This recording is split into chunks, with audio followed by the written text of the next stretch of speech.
বিসমিল্লাহির রহমানির রহিম। হে সমস্ত জগতবাসী, আজ আমি শামীম আলী চিশতি আপনাদের সামনে যে আলোচনাগুলো নিয়ে হাজির হলাম সেটি হলো কি, যে মৃত্যুর পরে কবরস্থান, দাফন কাফন, কান্নাকাটি ইত্যাদি এসব কিছু স্বপ্ন দেখলে মানুষের জীবনে কি কি ফলতে পারে, কি কি ঘটনা ঘটতে পারে, সেটা কি আপনার না অন্য কারো?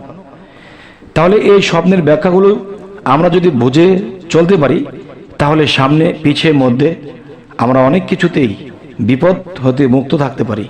তবে সম্পূর্ণ আলোচনাটি শুনবেন। এই ঘটনাটি এমন ব্যক্তিকে দিয়ে শুরু হয়েছে যাকে দিয়ে বললে এটা অবিশ্বাস করা যাবে না, যে হযরত উমর ইবনে সুবাইহ সাআদি রহমতুল্লাহ আলাই বলেন, আমি আব্দুল আজিজ ইবনে সুলাইমান আবেদকে স্বপ্নে দেখেছি। তিনি সবুজ কাপড় পরিহিত ছিলেন, এবং তার মাথায় মতির মুকুট ছিল।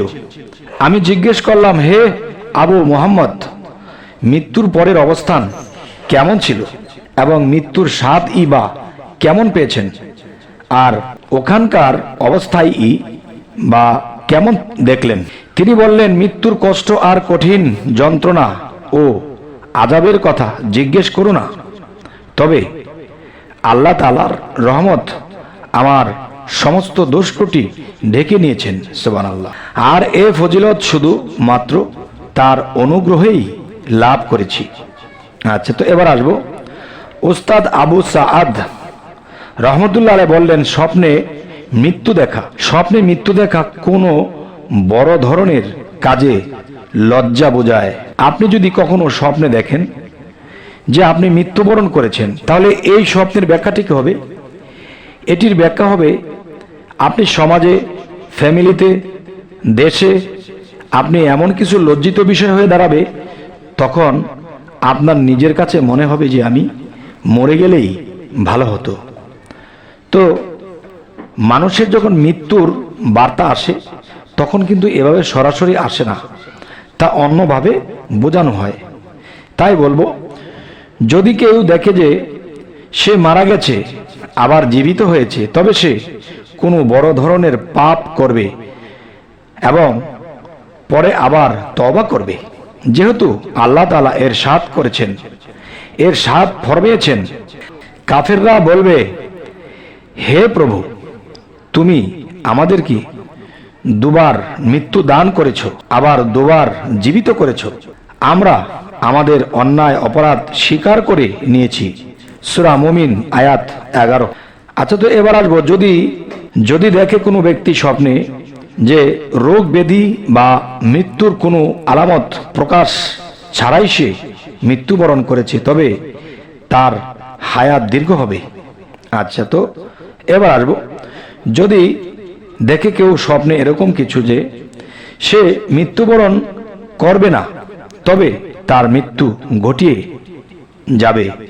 তো এবার আসবো, স্বপ্নদ্রষ্টা স্বপ্নের মধ্যে যদি এ ধারণা উপনীত হয় যে সে কখনো মরবে না, তবে সে আল্লাহর পথে শহীদ হবে, কিংবা তিনি যতদিন পৃথিবীতে থাকবে আল্লাহর পথেই থাকবে, আর তার মৃত্যু সেটাকে সাধারণ মৃত্যু হবে না।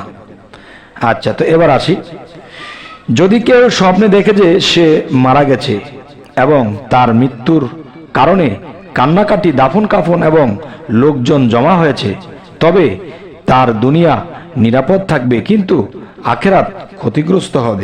তো এবার আসবো, যদি দেখে যে কেউ খলিফা বা রাষ্ট্রপ্রধান মারা গেছে, তবে ওই শহর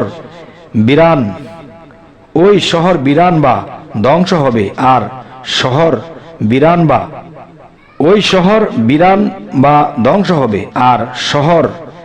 বিরান বা উজান হতে দেখে সেখানকার বাদশার মৃত্যু আলামত বোঝায়।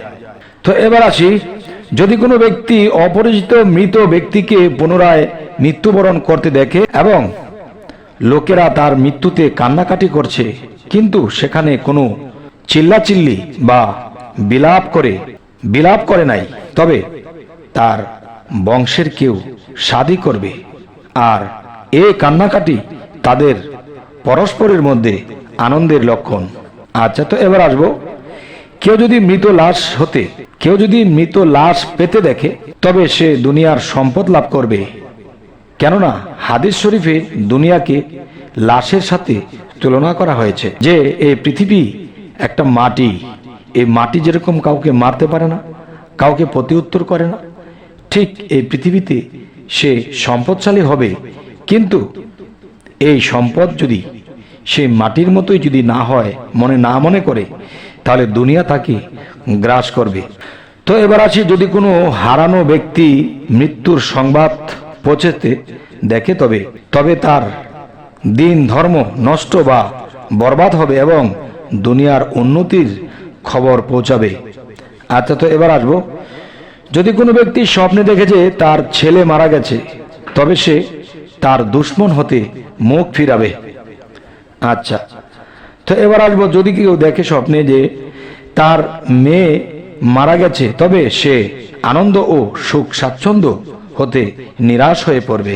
তো এবার আসবো, যদি কেউ দেখে যে একজন আর একজনকে বলছে অমুক তো আকস্মিক মারা গেছে, তবে আকস্মিক কোনো দুঃখ সংবাদ পৌঁছাবে, অথবা কখনো হয়তো সে নিজেই মারা যাবে। তবে হে সমস্ত জগতবাসী, আমাদের এই চ্যানেলটিকে অবশ্যই সাবস্ক্রাইব করে রাখবেন, পরবর্তীতে যেন ভালো আলোচনা এনে দিতে পারি। তো সকলেই ভালো থাকবেন। আল্লাহ হাফিজ।